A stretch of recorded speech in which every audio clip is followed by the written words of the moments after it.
After my husband's death, his brother showed up at my door and said, "This place is mine now." I stared at him, stunned, then laughed and pointed out the window. "Then you better tell them to leave first." He turned his head, and the look on his face told me he wasn't ready for what came next.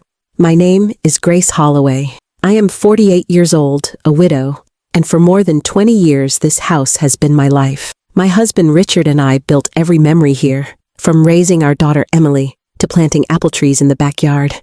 It was more than walls and a roof. It was love, it was family, and it was ours. When Richard passed away, my world fell apart. Losing him felt like losing half of myself. For weeks, I walked through this house in silence, hearing echoes of his voice in every room. The grief was heavy, and yet I knew I had to hold myself together for Emily. She was 21, in college, and she came home as soon as she heard the news. She told me she didn't want me to face it all alone. Emily was my anchor. She cooked with me, helped me keep up with the house, and sat beside me when the nights felt too long. But even with her here, I could feel the storm gathering, because Richard's brother, Victor, had never hidden his resentment. He believed he had a claim over everything Richard owned. At the funeral, he barely offered condolences. Instead, his eyes lingered on the house, on the land, as if he were already measuring what he thought should be his. One evening, as Emily and I unpacked groceries, she looked at me with worry in her eyes. "Mom, Uncle Victor's been circling around. Be careful." I sighed, trying to sound braver than I felt. "Your father made sure this house is ours. He wanted us safe here." I believed that. I wanted to believe it. Richard had always promised me I would never be left with nothing. But deep down, I knew Victor wasn't going to walk away quietly. He was the kind of man who took what he wanted. And without Richard here to stand between us, I feared he would come straight for me. I just didn't realize how soon that day would arrive. The day Victor finally came was gray and heavy, the kind of day where the air itself feels restless. Emily was in the kitchen, studying at the table with her laptop open, when a knock sounded at the front door. I dried my hands on a towel, expecting maybe a neighbor stopping by with condolences. But when I opened the door, it was him. Victor stood tall on the porch, his expression hard. He didn't greet me, didn't even say he was sorry for my loss. Instead, his eyes moved past me and landed on the house behind me, like a predator surveying prey. Then he said, with a voice that carried no warmth, "This place is mine now." For a moment, I just stared at him. The audacity of it was so shocking, I almost forgot to breathe. My husband had only been gone a short time, and here was his brother, staking a claim like I was a guest in my own home. My stomach tightened, and I gripped the edge of the doorframe to steady myself. I managed to keep my voice steady. "What are you talking about, Victor? This is my home. Richard left it to me." He smirked, the kind of smile that wasn't really a smile at all. "Richard was my brother. This land has been in our family for generations. You don't get to keep it just because you wore his ring. Pack your things. You and Emily can figure something else out." From the kitchen, Emily's chair scraped loudly against the floor. She appeared in the hallway, her eyes flashing. "You can't just come in here and say that," she snapped. "Dad wanted Mom to have this house. He told us both." Victor ignored her completely, his gaze never leaving mine. "It doesn't matter what he told you. Words don't hold up. Blood does. And I'm his blood. This place belongs to me." His arrogance burned through me, stirring anger that cut through the fog of grief. I had spent weeks mourning quietly, carrying the weight of loss.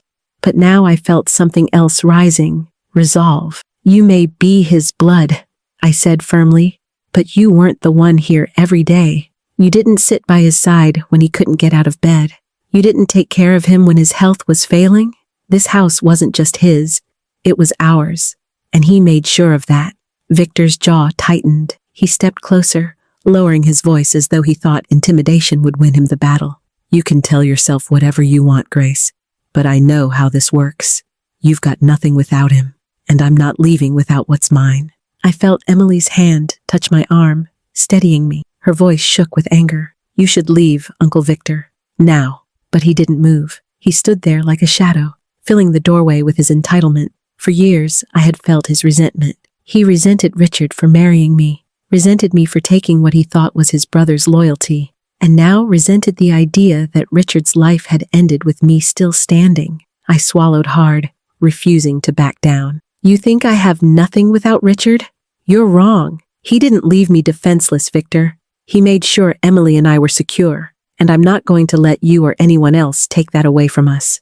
His smirk returned, crueler this time. We'll see about that. He turned abruptly and walked down the porch steps, his boots crunching against the gravel. Before climbing into his truck, he looked back over his shoulder and said, "You can laugh now, Grace, but soon you'll see I was right." The sound of his engine roared down the driveway, fading into the distance. I stood frozen in the doorway, my hands trembling, my chest tight. Emily slipped her arm around me, guiding me back inside. "Mom," she said softly, "he's not going to stop. You know that, right?" I nodded slowly, my throat dry. I know. That night, I couldn't sleep. Every creak of the house made me sit up, half expecting to see headlights flashing across the windows. I thought of Richard's words before he died, when he told me, "Don't let anyone push you out.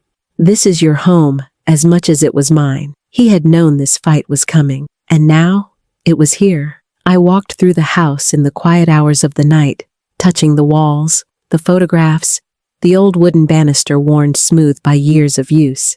This wasn't just property. This was the life Richard and I had built, and no matter how much Victor tried to intimidate me, I wasn't about to surrender it. The conflict had begun, and for the first time since Richard's passing, I felt the fire of determination burning stronger than my grief. After Victor left that day, his words echoed in my mind like a warning bell. "This place is mine now." He said it with such certainty, as though my years of marriage, of love, of sacrifice, meant nothing. I didn't sleep much that night. I lay in bed, staring at the ceiling, listening to the quiet creaks of the house. Every sound felt heavier, every memory sharper. Richard had always been the shield between me and Victor's bitterness. Without him, the weight of protecting what we had built fell squarely on my shoulders. By morning, I knew I had to act.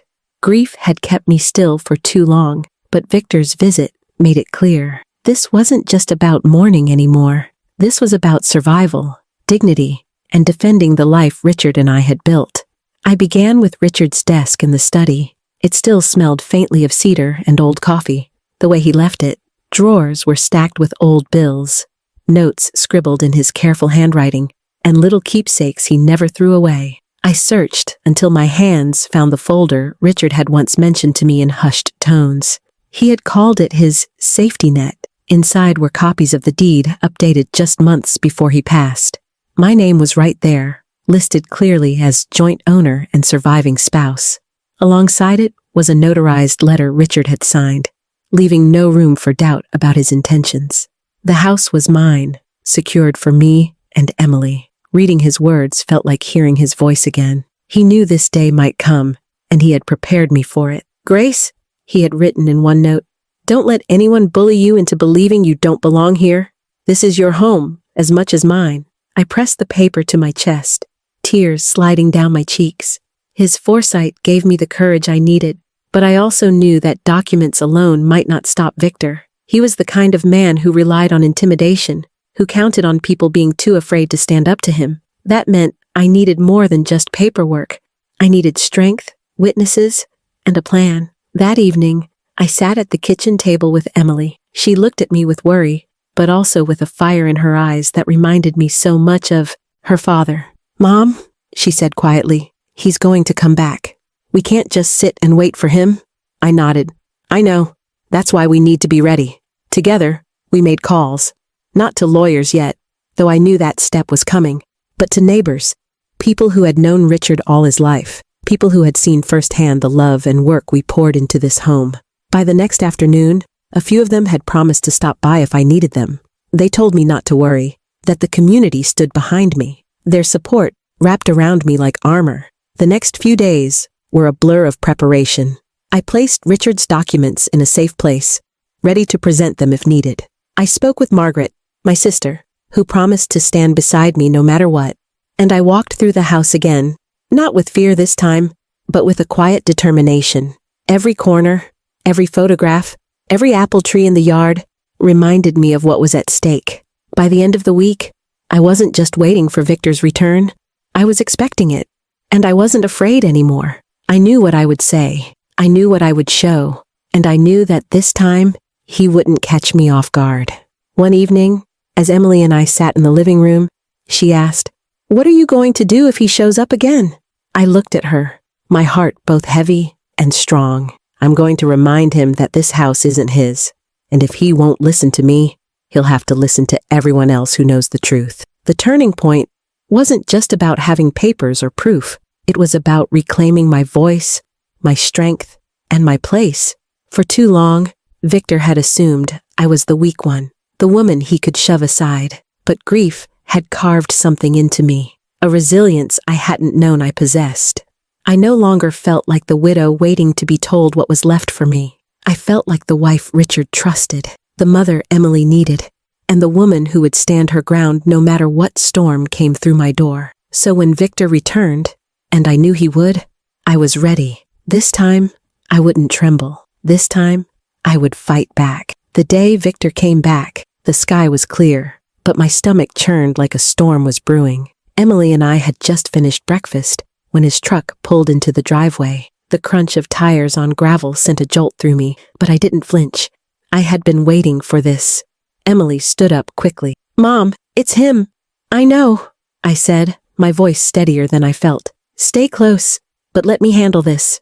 Victor climbed out of his truck with the same smug expression I had seen at the funeral and at my door the first time. He didn't knock this time. He walked straight up to the porch and pushed the door open like he already owned the place. "This is your last chance, Grace," he said, his voice loud and forceful. "You can make this easy, or I'll make it hard. Pack your things and leave." I rose from my chair slowly, keeping my composure. My heart pounded, but I refused to let him see fear. "This is my home, Victor," I said firmly, "and I'm not leaving." He let out a cold laugh. "You think a piece of paper changes anything? This land has been in our family for generations. It's mine by right. You're just holding on to it because Richard isn't here to stop you." Emily stepped forward, anger flashing in her eyes.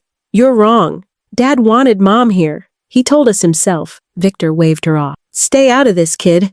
You don't understand how these things work." I had heard enough. I walked to the side table in the living room where I had placed Richard's folder days before. My hands didn't shake as I pulled it out and laid it on the dining table. Victor's eyes narrowed. "What's that supposed to be?" he sneered. I looked him straight in the eye. "Proof. Richard updated the deed before he passed. My name is on it.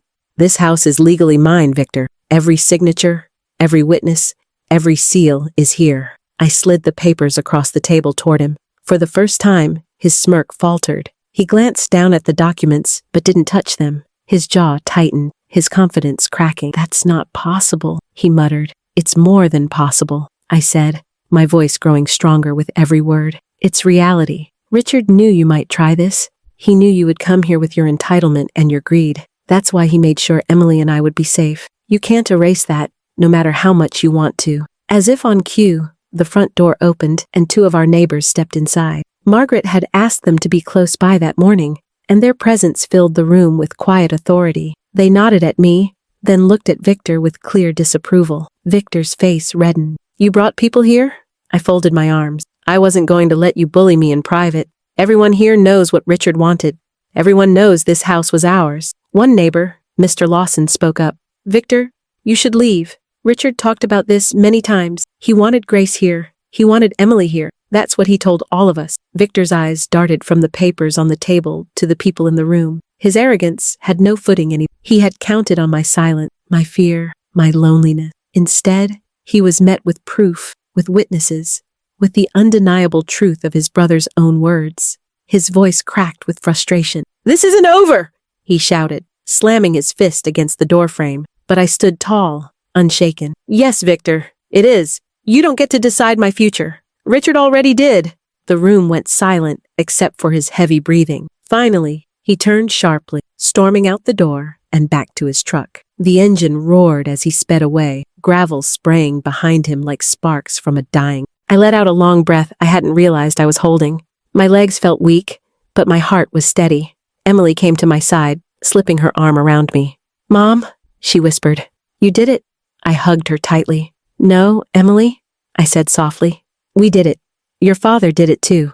He left us the strength to fight back." The neighbors smiled and offered words of comfort before heading back outside. The house grew quiet again, but it wasn't the same silence of fear I had felt before. This was a silence of peace, of relief, of justice finally settled. I picked up Richard's letter once more, the one he had written in his uneven handwriting. I read it quietly, letting his words wash over me like sunlight. "Do not let anyone make you believe you don't deserve this home." That was the moment I knew the battle was won, not just against Victor, but against the doubt and fear that had been haunting me since Richard's death. I wasn't just surviving anymore.